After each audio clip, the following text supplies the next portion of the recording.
Filhos está no ar, programa da STV, Rede Sesc Senac de televisão, que hoje vai falar sobre cultura, o que os pais devem levar em conta na hora de escolher as atividades culturais dos filhos. Vamos descobrir como se faz revista para criança, visitar os Três Porquinhos no Teatro do Sesc e ligar a televisão para conhecer uma turma divertida. Para falar sobre o tema de hoje, estamos recebendo a arte educadora e contadora de histórias, Regina Machado, que é professora da Escola de Comunicações e Artes da USP. Bem-vinda, Regina. Obrigada. Regina, qual a melhor maneira de apresentar a cultura para as crianças? Bom, primeiro, qual cultura? Porque existe a cultura no mundo de hoje, existe a cultura que já está aí faz muito tempo, que desde que a criança nasce ela já entra em contato, existe a cultura que é apresentável, porque isso é uma característica do mundo de hoje, e existe a cultura da criança. E antigamente tudo estava junto. As crianças e os adultos, eles viviam num mundo onde tudo fazia parte, a cultura, vamos dizer, era uma coisa só. Existe uma experiência orgânica dessa cultura, então os pais e os educadores não precisavam ficar preocupados com o que ou como apresentar. Ela era uma coisa que estava ali. Então, eu acho que hoje a dificuldade maior é que a maioria das coisas que estão aí para serem apresentadas ou são apresentáveis são coisas que estão ligadas ao mercado. Então, são coisas para serem vendidas e compradas. E isso cria uma dificuldade muito grande para quem tem que, de alguma maneira, administrar isso, essa experiência dos seus filhos. Enquanto, na verdade, o que tem que se resgatar é essa cultura mais natural do grupo. Do contar histórias em volta da fogueira. Do compartilhar. Então, eu, como adulto, eu preciso me lembrar de quando eu era criança, para poder entender o que é bom, o que não é bom, e como trazer essas coisas que estão aí. Eu preciso me lembrar muito disso e estar muito perto, e estar junto. E agora nós vamos até a Editora Abril, em São Paulo, para acompanhar a edição de uma revista feita especialmente para criança. Os profissionais desta redação têm uma missão a cumprir: fazer uma revista agradável e divertida para a garotada de 7 a 11 anos. São crianças muito curiosas, com muita vontade de entender o mundo, de descobrir novidades, de entender o que está acontecendo ao redor delas. Mas como será que a revista Recreio atrai a atenção dessa geração videogame? Primeiro, usando uma linguagem acessível.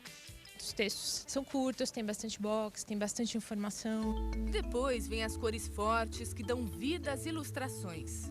A gente procura dar tridimensionalidade, da sombra, da transparência. Quando a gente faz um balão e é um balão de gás, a gente tenta dar transparência no balão para ele mostrar o que está por trás. Ao lado dos desenhos, ainda tem as fotos. A gente pesquisa até achar a foto ideal para aquela matéria. O processo de montagem da revista também é rigoroso. Os textos, por exemplo, começam e acabam sem interrupções. Eles leem com o dedinho, né? Não sei. Então, a gente tenta não interromper os textos, ter tudo muito organizado, onde está o título, onde está a linha fina, onde está o sub.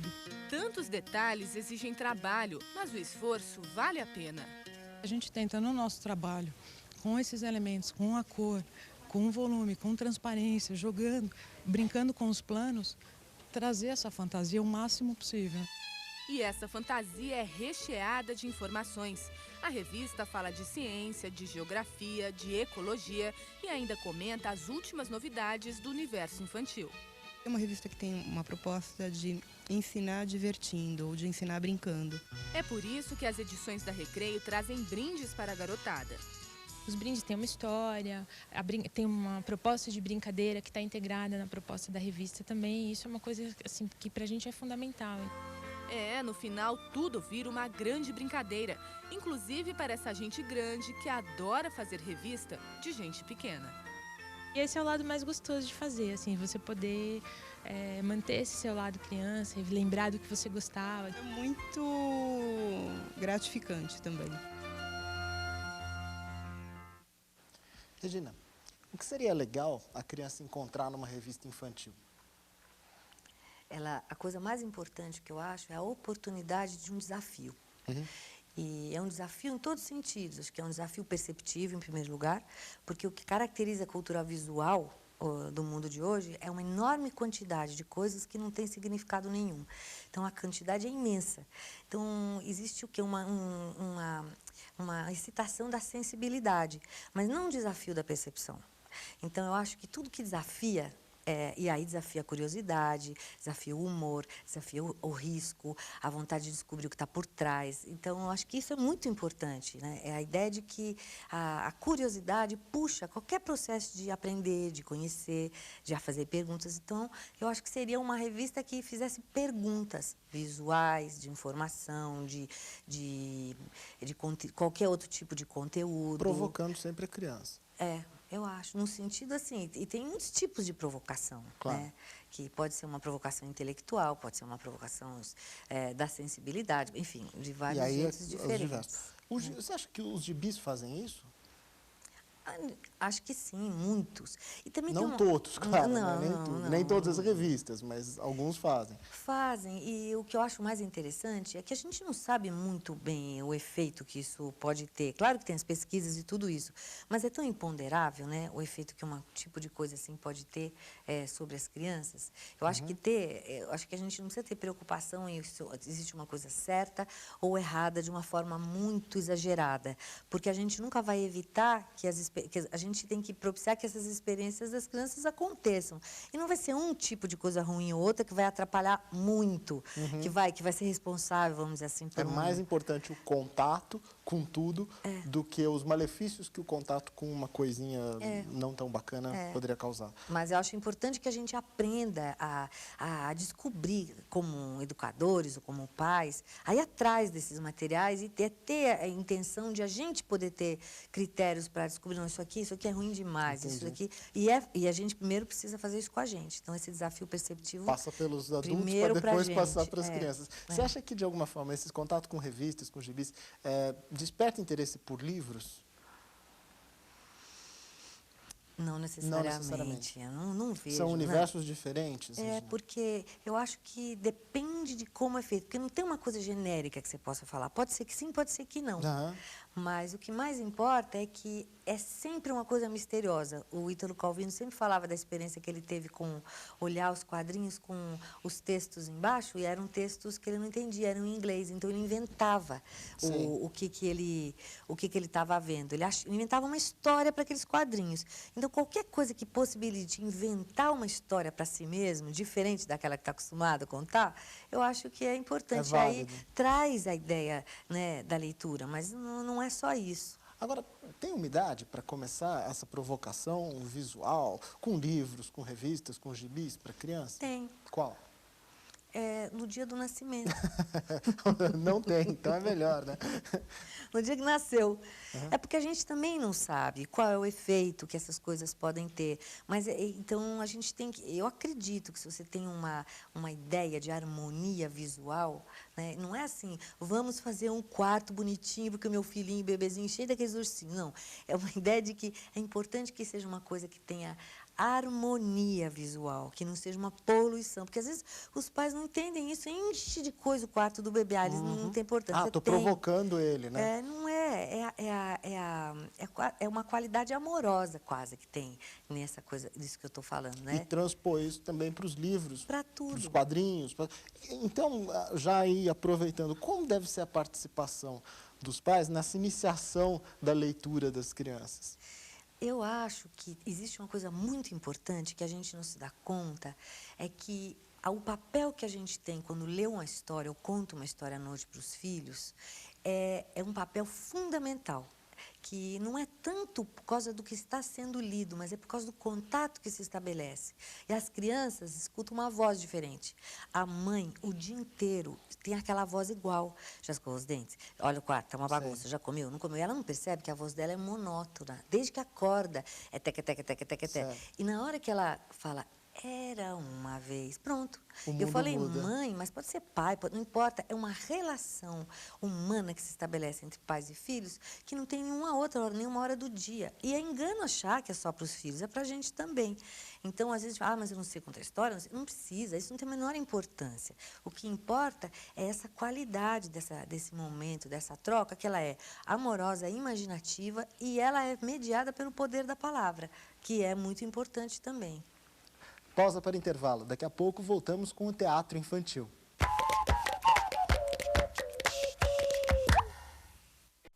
Estamos de volta com Filhos, hoje falando sobre cultura.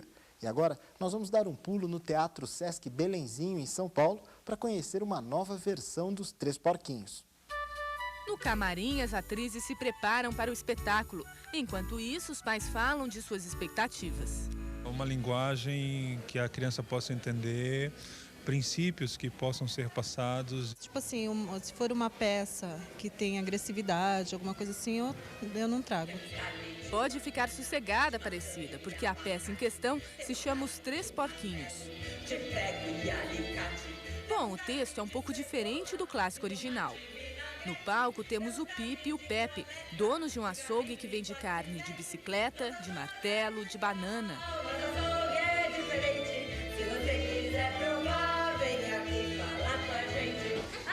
Só que um belo dia, um cliente pede carne de porco.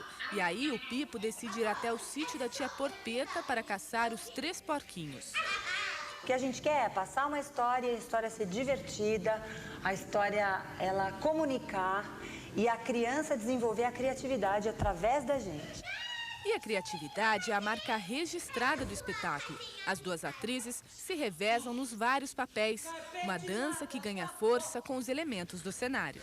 Cimento e argamassa. Dá para brincar muito em cima disso, que a nossa linguagem também basicamente é brincar, assim, né? Para passar sempre uma mensagem gostosa, alegre, feliz. E isso elas conseguem com certeza. Durante todo o espetáculo, o riso corre solto. Gostoso também é sentir a participação do público. Na hora de criticar, lá está a garotada. E na hora de ajudar também. E o lobo não está aí só para divertir os pequenos. É como os pais falam. A televisão joga tudo mastigado e o que eles captam é tudo aquilo mastigado mesmo, eles não pensam, né? Agora o teatro não, o teatro faz ele sair daqui e continuar pensando sobre a peça. Uma semana ainda ele está comentando sobre isso. A companhia teatral Le Plat de Joux trata as crianças com respeito e inteligência. E é justamente por isso que ela está aqui nos palcos do Sesc. Uma pena que algumas pessoas se iludem, vamos fazer teatro para criança, porque qualquer coisa serve. Muito pelo contrário. O público infantil, eu acho que às vezes é mais exigente do que o público adulto.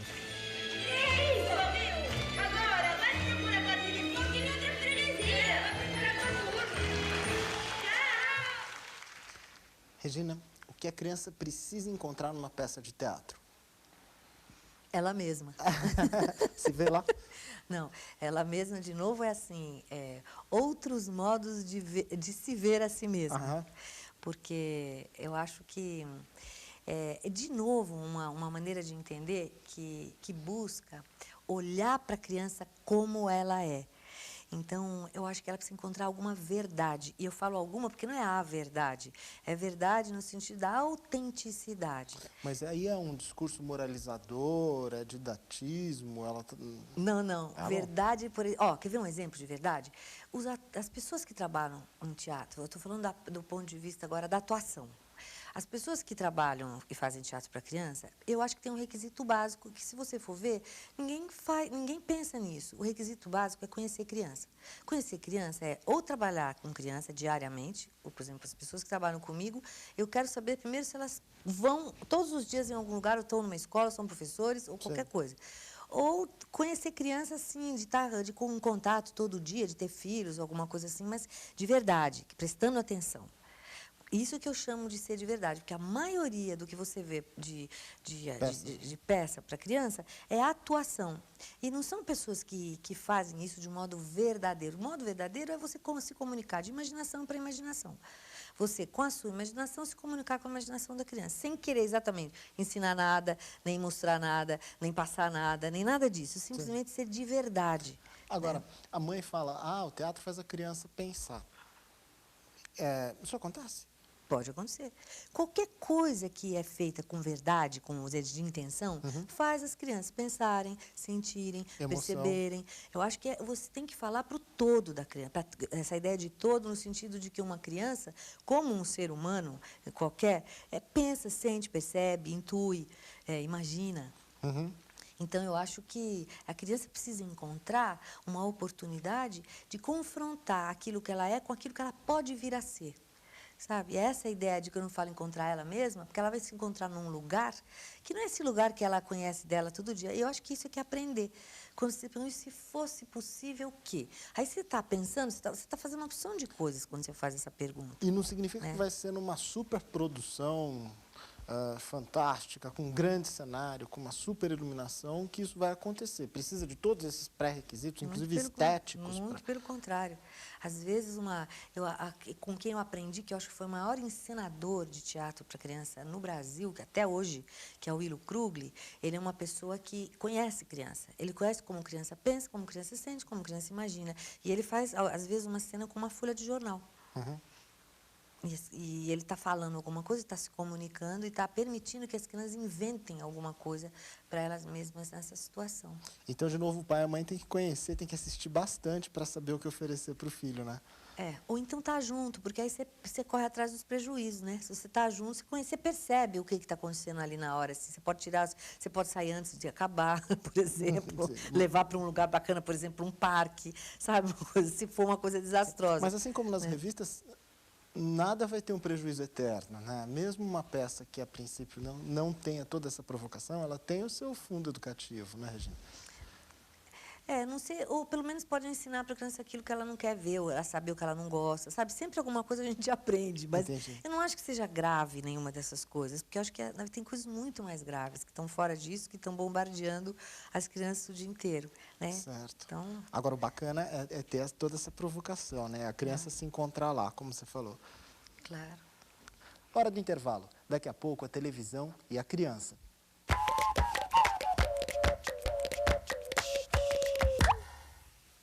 Filhos está de volta, hoje falando sobre cultura. E agora nós vamos conhecer uma turma divertida que saiu da tela do computador e foi parar na programação do SBT. Este é o Canal Kids, um site feito especialmente para as crianças.